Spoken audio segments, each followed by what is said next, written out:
Haiti, the government confirmed that 1,000 police officers will leave Kenya for Port-au-Prince to join the multinational security support mission.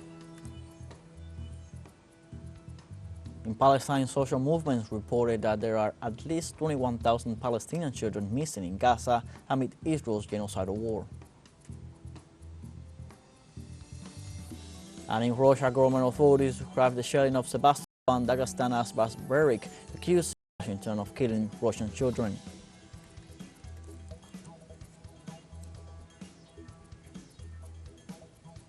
Hello, welcome to From the South. I'm Luis Alberto Matos from the teleSUR studios in Havana, Cuba. We begin with the news. In Haiti, the government confirmed that 1,000 police officers will leave Kenya for Port-au-Prince on Monday to join the multinational security support mission. In this way, the Kenyan forces will lead the United Nations-backed mission to address violence by criminal groups in the Caribbean country. The mission was approved by the UN Security Council in October, with the United States as the main financial endorser, but its implementation has been delayed due to domestic opposition in Kenya.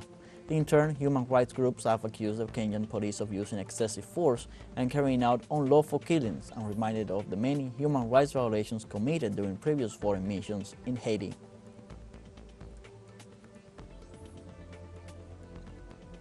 Also in Haiti, after an intense two-day government meeting in Port-au-Prince, Prime Minister Gary Conille announced new measures aimed at achieving tangible advances in security for the people. The Prime Minister urged his ministers to inform him of any decisions related to job restructuring, emphasizing the need for action based on concrete results.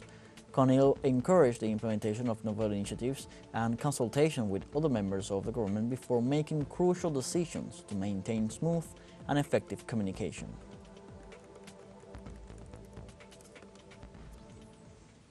Former U.S. President Donald Trump said Saturday that he has already decided who will be his running mate in the U.S. presidential election in November. Asked during a campaign rally in the state of Philadelphia if he has already chosen his vice presidential candidate, Trump answered yes. The Republican politician suggested that most probably that person will be present at the presidential debate against President Joe Biden to be held next Thursday, and that for the time being no one knows his name.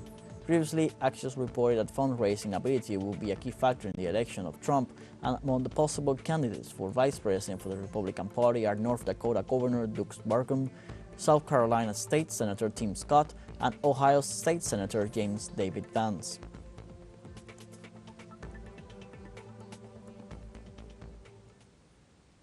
On Monday, in the United States, health authorities announced that the avian flu outbreak continues to generate alarm as it spreads rapidly in dairy cattle. In this sense, they recognize that the virus has caused some collateral damage, spreading also to poultry farms and infecting more than 90 flocks in 12 states of the country. For their part, authorities so far confirmed 21 cases in cats in 9 states since the outbreak was first detected in late March. Precisely, the scientific community reported that avian influenza known as H5N1 can be transmitted rapidly among mammals, primarily dogs and cats.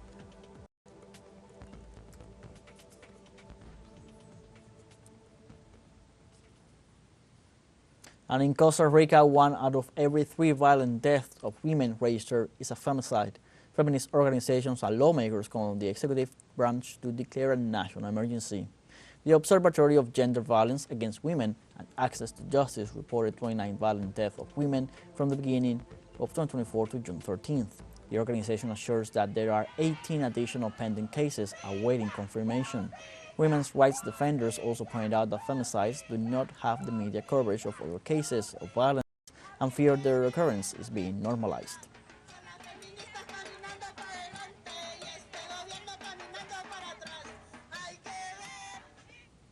The Minister of People's Power for Foreign Affairs of Venezuela, Ivan Hill, issued statements through his X account in response to the opinions of the Canadian High Commissioner in Guyana, Mark Berman, on the situation that exists in the Caribbean region over the territory of Essequibo. Minister Hill also demanded Canada to stop being the stabilizing factor in the Caribbean region and harshly criticized the position of the Canadian government, which he described as failed and at the service of ExxonMobil. In addition, the head of Venezuelan diplomacy called on the government of the Cooperative Republic of Guyana to refrain from involving other countries in this conflict and reiterate that the only possible and legal way to resolve the conflict is the 1966 Geneva Agreement, which establishes the basis for a negotiated solution.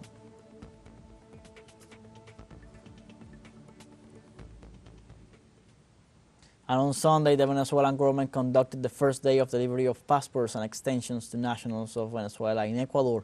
The beneficiaries reported an expeditious and comfortable process. Through the Great Mission Back to the Homeland, the Deputy Ministry of Comprehensive Attention for Venezuelan Migration ordered the process at the House of Culture in Quito, the Ecuadorian capital. During the first day of the operation, and according to the authority, over 1,000 biometric passports and passport extensions were handed out. In this regard, the Deputy Minister, Pedro Sassone, assured that the process will be extended all week.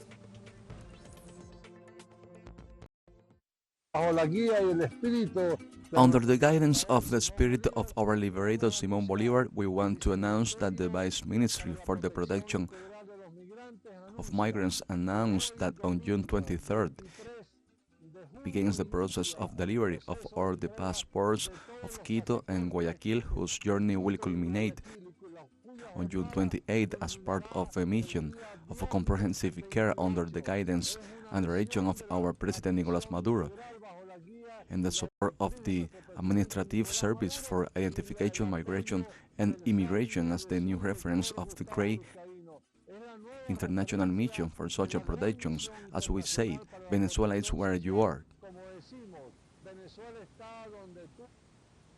On Sunday, Peruvian media reported that the prosecutor's office opened an investigation against a group of 20 military personnel for attempted homicide in relation to the repression of the December 2022 anti-government protests in the city of Ayacucho that left 10 dead and 20 injured. According to the prosecutor's office, the high number of seriously wounded by bullet impacts confirms that there was a pattern in the behavior of soldiers in charge of containing demonstrators, which contradicts the version of implicated soldiers who maintain that they only fire into the air and not against demonstrators. In this sense, the prosecutor's office formalized the preparatory investigation against at least 7 officers of the highest rank and 1 of the national police as alleged direct perpetrators of aggravated homicide with malice in degree of attempt.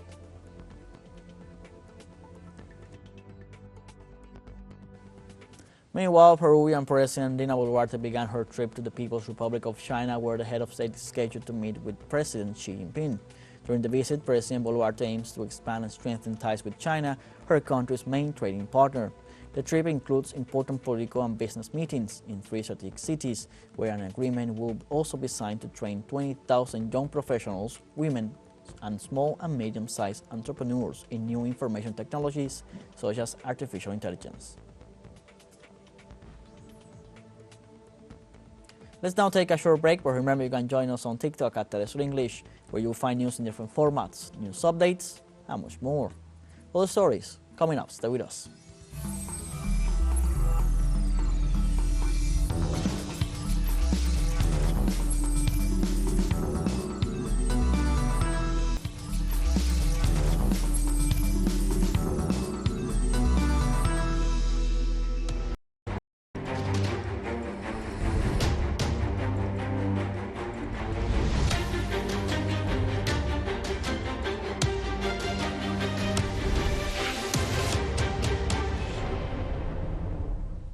Welcome back. In Palestine, social movements inform there are at least 21,000 Palestinian children missing as Israel continues bombing the Gaza Strip. The international organization Save the Children warned that occupation troops kidnapped many children during the displacement of Palestinian families. It's estimated that at least 17,000 minors are separated from their relatives, while another 4,000 are buried under the rubble or in unmarked graves. Their organization also stated that reuniting children with their families is difficult due to the Israeli aggressions, which also restrict access to the occupied territories. Since October 2023, the Israeli regime has killed more than 14,000 minors in Gaza.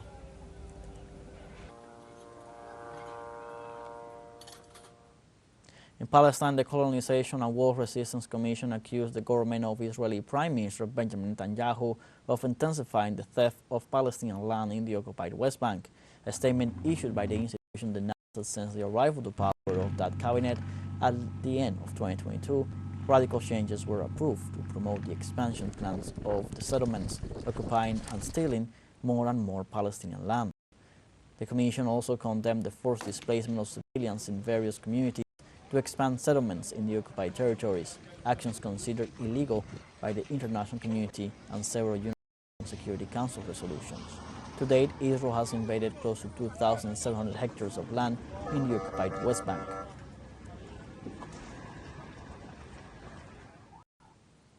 In Palestine, Israeli forces detained more Palestinians in the occupied West Bank. Organizations defending the rights of Palestinian prisoners confirmed that the Israeli occupation forces carried out a series of arrests in the West Bank, detaining at least 20 people, including minors and high school students. They also denounced the ill treatment accompanying the arrest, including beatings, threats against their families, and damage to their property. These organizations denounced that the number of Palestinians arrested in illegal raids since October 2023 amounts to more than 9,300 in the West Bank.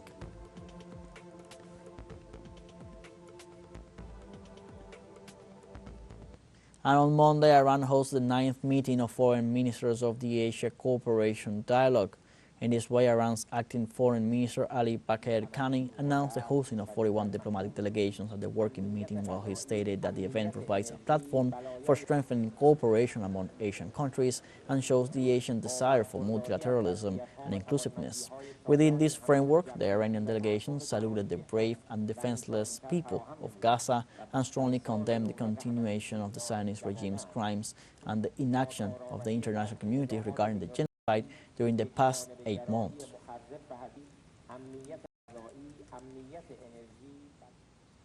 Meanwhile, in South Africa, 10 parties agreed to form a national unity government. The African National Congress, the ruling party in South Africa, announced that 10 political formations have reached an agreement to form a government of national unity. After signing the declaration of intent, the party noted that together they hold more than 20% of the votes in the 2024 elections, guaranteeing broad representation and a strong mandate to govern.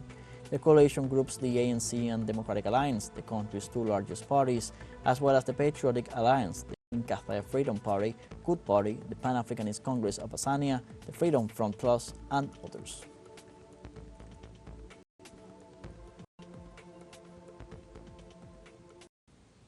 On the second anniversary of the Melilla massacre, the Moroccan prosecutor's office decides to close the investigation.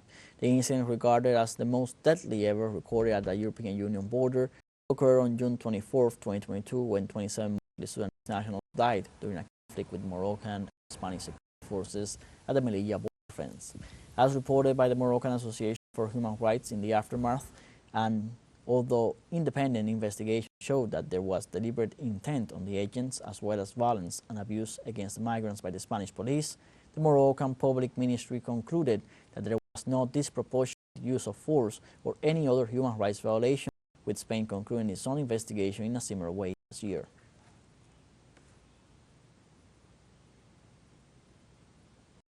On the second anniversary of the Melilla massacre that left more than 20 migrants dead, an encounter with Moroccan and Spanish forces at the autonomous territories border fence, the crime remains unpunished.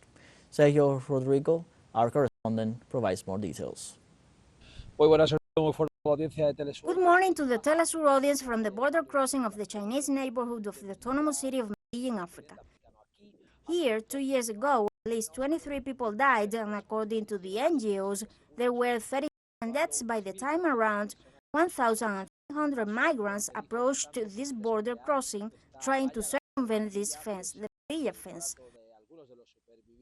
Testimonies of some survivors and the lawsuit that has been filed by different groups against the Spanish authorities reveal they had been forced to practically abandon the migrant camps from Mount Gurugu, where many of the peoples are hiding out to try to emigrate to Europe.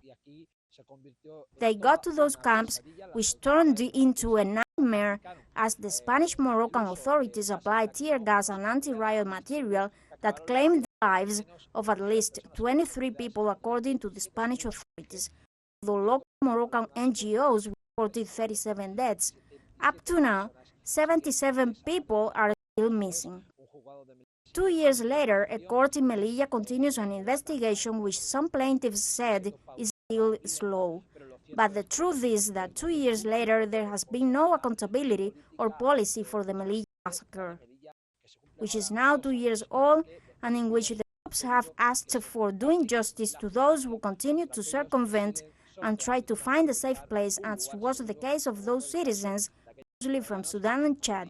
Lots of them, up to 400, were expelled using brutal force despite reaching territory of the European Union. Indian Prime Minister Narendra Modi was sworn in as a member of the 18th Lok Sabha, the lower house, marking his third consecutive term. The first session, which runs until July 3rd, is expected to preview Modi's plans for his third term and the likely formal appointment of Rahul Gandhi as leader of the opposition, a post vacant since 2014. Indian lawmakers began to take the oath of office on Monday with the opening of Parliament after an electoral setback forced Prime Minister Narendra Modi to form a coalition government for the first time in a decade. Modi's first two terms ended in landslide victories for his Bharatiya Janata Party, allowing his government to pass laws in Parliament with little debate. For his part, Rahul Gandhi, 54 years old, defied analysts' expectations and helped his party nearly double its parliamentary numbers, his best result since Modi came to power a decade ago.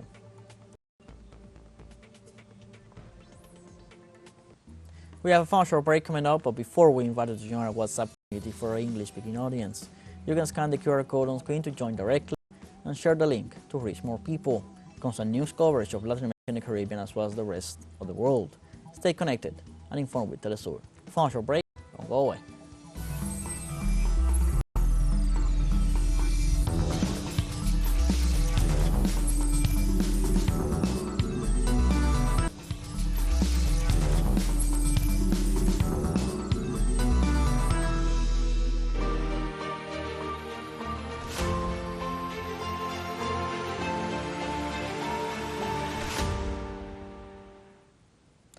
Welcome back. On Monday, Kremlin spokesman Dmitry Peskov called the shelling of Sebastopol and Dagestan barbaric and accused Washington of killing Russian children. In this context, the Russian government stressed that the involvement of the U.S. in the attack on areas in southeastern Crimea, where Russian civilians were killed, would not go unpunished.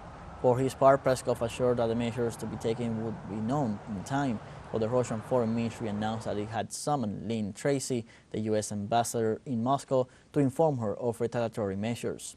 In this regard, the Kremlin spokesman also pointed out that Washington bears the same responsibility as the Kiev regime for this atrocity.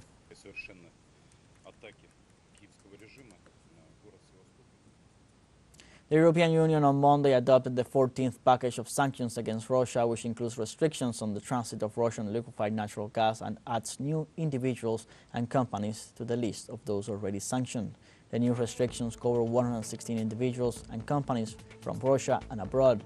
The European Council added 61 new companies to the list, including entities from China, Kazakhstan, Kyrgyzstan, Turkey, and the United Arab Emirates, accusing them of supporting Russia's military-industrial complex by supplying dual-use goods and technologies. The EU also includes in the package a number of provisions to support compensation claims by European companies for damages resulting from Russian response sanctions and exit from the Russian market.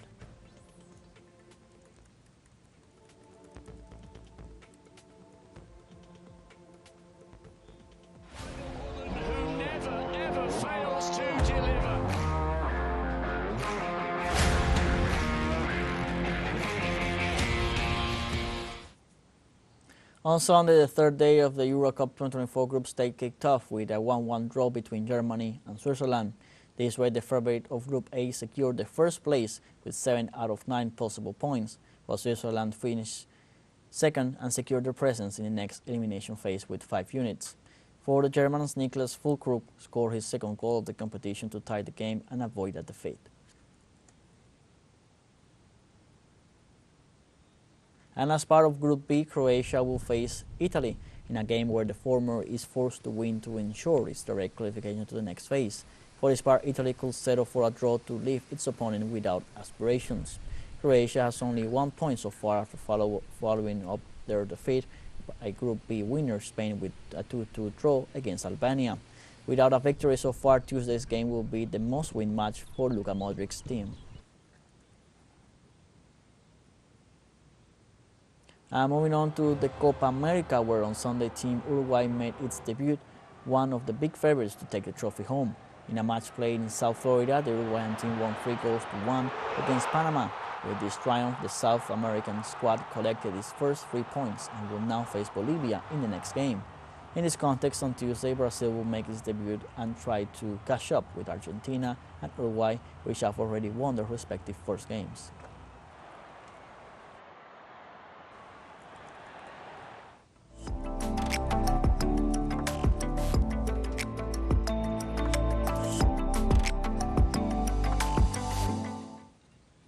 On Sunday evening, southeastern Brazilians of Ingai town celebrated the 92nd edition of its St. John the Baptist Bonfire Festival. In 1931, a lightning struck and burned down almost the whole church of Ingai, ushering the festival, which centers around the burning of a 38-meter structure. Inhabitants started preparing the event 3 months in advance by harnessing wood from reforestation projects.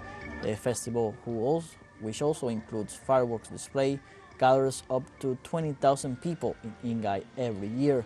Participants and contributors to the Bonfire Festival share their views. Lightning struck the church, so the people made a promise to build a bonfire. They used to build a bonfire at the church door. It was small. It came in an ox cart. The firewood came from the forest. We didn't have any eucalyptus to use. Our team is approximately 13 people. 3 months ago, we started gathering firewood, bringing it in, and finished making the fire 15 days ago. This is too much emotion here. The most beautiful thing is being here at the bonfire. It's a beautiful construction. The symbolism is very good too. Religious, it's very good. It's exciting to be here at the Bonfire Festival. We have come to the end of this news brief. You can find these and many other stories on our website, telesurenglish.net. So join us on social media, Facebook, X, Instagram, Telegram, and TikTok. For TeleSUR English, I'm Luis Alberto Matos. Thanks for watching.